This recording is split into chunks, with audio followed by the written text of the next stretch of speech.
জুমার আগে আজান কয়টা? জুমার আগে আর কি, জুমার নামাজের আগে 2 আজান।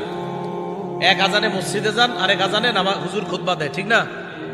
এখন প্রশ্ন হইল, হুজুর 2 আজান কই পাইলেন? 2 আজান আপনারা কোথায় পাইলেন? উত্তর হইল, এক আজান তো নবীজির সুন্নত, তো বুঝলাম নবীর সুন্নত, আরেক আজান কই পাইলেন? তো আমি জবাব দিলাম, আরেক আজান হযরত উসমান গনির সুন্নত। উসমান গনির সুন্নত যে মানতে হইব, এটা কই আছে? এত প্রশ্ন আজীব। সব সময় মনে রাখবেন, বলবেন ইবনে মাজাহ হাদিসের কিতাব। কোন কিতাব? 42 নাম্বার হাদিস। বলেন কয় নাম্বার হাদিস? এই হাদিসে নবীজি বলেন, আলাইকুম বিসুন্নতি, তোমরা আমার সুন্নত আঁকড়ে ধরো। তাহলে জুমার আগে এক আজান নবীর সুন্নত থেকে পাইলাম, নবীর সুন্নত আঁকড়ে ধরলাম, এক আজান, এটা বুঝলাম, নবীর সুন্নত আঁকড়ে ধরলাম। এবার হুজুর আর এক আজান, ওয়া সুন্নাতিল খুলাফাইর রাশিদিন আল মাহদিয়িন। এরপরেই নবী কয়, হেদায়েত প্রাপ্ত খুলাফায়ে রাশিদার সুন্নত তোমরা আঁকড়ে ধরবা।